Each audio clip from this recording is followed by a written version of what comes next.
Jangan-jangan SBY sedang berpotret dari masa lalu yang konon pernah berlaku curang juga. Konon, masih sama-sama konon nih.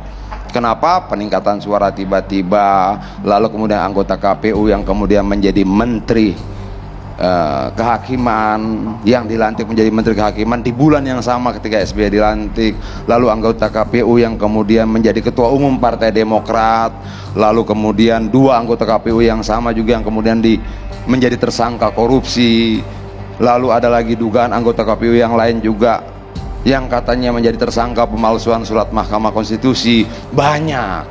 Apakah dia sedang takut pada peristiwa yang pernah dia lakukan, yang pernah dilakukan dulu, dilakukan oleh dia, terjadi lagi dan dilakukan oleh orang lain? Takut pada bayangan sendiri, kira-kira seperti itu, sehingga dia sedang mewarning siapa? Mewarning dirinya mungkin. Karena kan orang bilang begini, Mbak, kenapa sih orang baik sering ketipu?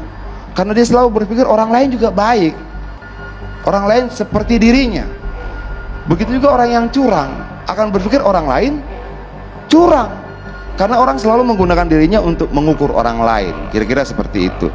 Nah ini, kalau tidak ada penjelasan dari Partai Demokrat seperti hari ini, misalnya salah satu media mainstream kita sudah mengatakan SBY terpojok, dia dihajar Golkar, dia dikritik KPU, dikomentari Bawaslu, pengamat politik dan sebagainya gitu loh. Kalau dia bilang soal hanya dua calon, udah bisa gantian nih? Belum dong. Kita habiskan dulu Bang Jansen, sedikit lagi Bang Adian, sedikit lagi Bang. Bukan, tadi lu nanyanya banyak benar dia. Cuma satu pertanyaan kita cerita sendiri. Butuh penjelasan. Sabar. Bang Jansen ditahan dulu. Lanjut Bang Adian. Bentar.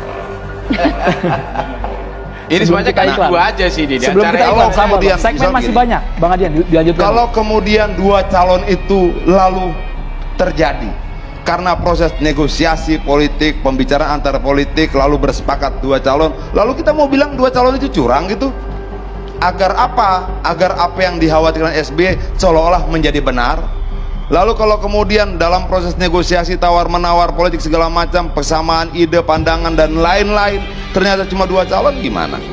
Nggak bisa dong kemudian kita hakimi, wah pasti curang. Benar kan yang saya bilang, didesain untuk hanya dua calon?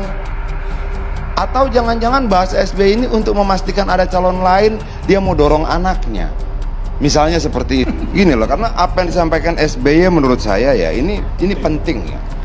Memang dia tidak sebutkan kata curang di situ, oke, tapi kalau kita bilang, saya bacakan, saya mendengar, oke, saya mengetahui, dua, mendengar mengetahui, tiga, bahwa ada tanda-tanda, keempat, di paragraf berikutnya informasinya Demokrat, informasinya ada empat, mendengar, mengetahui, ada tanda dan informasi.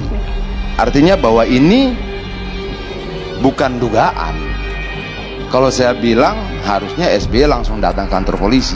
Ada konon Bang, diduga di situ digunakan juga. Konon itu persoalan lain, tapi yang konon itu berasal dari mana? Informasi, saya dengar dan sebagainya. Kenapa disampaikan dalam pidato? Itu kan internal Bang, pidato informasi bukan, ya, pidato itu tidak bisa melakukan tindakan apapun yang di situ. Kalau memang dia yakin pada informasi yang dapatkan, yang dia dengar, tanda yang dia lihat segala macam, buat aja pengaduan. Apalagi dia sudah tahu bahwa ini jahat bukan, ini batil bukan. Sebentar dulu, taruh dulu.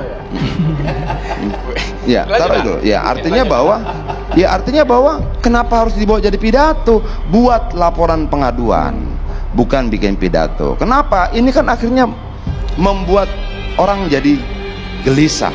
Pemilu yang harusnya menggembirakan tiba-tiba seperti menakutkan. Awas, akan ada yang tidak adil, tidak jujur dan sebagainya. Lalu sasaran tembak dia siapa? Nggak ngerti. Jangan-jangan SBY juga tidak tahu dia sedang nembak siapa. Misalnya aturan main pemilu itu siapa yang bikin? DPR. Jangan-jangan dia nuduh DPR. Karena bagaimanapun juga curang tidak hanya sebuah permainan, sebuah pertandingan, tergantung aturan mainnya. Yang bikin siapa? DPR. Jangan-jangan tersangka pertama DPR, tersangka keduanya siapa? Panitia yang melaksanakan, namanya KPU. Apalagi KPU punya kewenangan PKPU. Bentar dulu, Sen, taruh dulu, Sen. Iya, nggak apa-apa, lanjut lah. Oke. Nah, lalu yang ketiga siapa? Wasitnya. Wasitnya siapa? Bawaslu. Yang keempat, siapa tersangkanya? Partai politik, pesertanya bisa juga. Nah, yang kelima siapa? Jangan-jangan SBY sedang berpotret dari masa lalu yang konon pernah berlaku curang juga. Konon, masih sama-sama konon nih. Kenapa peningkatan suara tiba-tiba, lalu kemudian anggota KPU yang kemudian menjadi menteri kehakiman, yang dilantik menjadi menteri kehakiman di bulan yang sama ketika SBY dilantik, lalu anggota KPU yang kemudian menjadi ketua umum Partai Demokrat, lalu kemudian dua anggota KPU yang sama juga yang kemudian menjadi tersangka korupsi, lalu ada lagi dugaan anggota KPU yang lain juga yang katanya menjadi tersangka pemalsuan surat Mahkamah Konstitusi. Banyak. Apakah dia sedang takut pada peristiwa yang pernah dia lakukan, yang pernah dilakukan dulu, dilakukan oleh dia, terjadi lagi dan dilakukan oleh orang lain? Takut pada bayangan sendiri, kira-kira seperti itu. Sehingga dia sedang mewarning siapa? Mewarning dirinya mungkin. Karena kan orang bilang begini, Mbak, kenapa sih orang baik sering ketipu? Karena dia selalu berpikir orang lain juga baik, orang lain seperti dirinya. Begitu juga orang yang curang akan berpikir orang lain curang, karena orang selalu menggunakan dirinya untuk mengukur orang lain. Kira-kira seperti itu. Nah, ini kalau tidak ada penjelasan dari Partai Demokrat seperti hari ini, misalnya salah satu media mainstream kita sudah mengatakan SBY terpojok, dia dihajar Golkar, dia dikritik KPU, dikomentari Bawaslu, pengamat politik dan sebagainya gitu loh. Kalau dia bilang soal hanya dua calon, udah bisa gantian nih? Belum dong.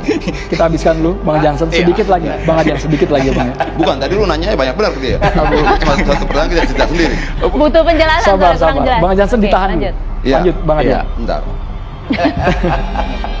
Ini semuanya kayak dua aja sih di Sebelum kita iklan, sabar, segmen masih banyak. Bang Adian, dilanjutkan. Kalau kemudian dua calon itu lalu terjadi karena proses negosiasi politik, pembicaraan antara politik, lalu bersepakat dua calon, lalu kita mau bilang dua calon itu curang gitu? Agar apa? Agar apa yang dikhawatirkan SBY seolah-olah menjadi benar. Lalu kalau kemudian dalam proses negosiasi tawar-menawar politik segala macam, persamaan ide, pandangan dan lain-lain, ternyata cuma dua calon, gimana? Nggak bisa dong kemudian kita hakimi, wah pasti curang. Benar kan yang saya bilang, didesain untuk hanya dua calon? Atau jangan-jangan bahasa SBY ini untuk memastikan ada calon lain, dia mau dorong anaknya, misalnya seperti itu.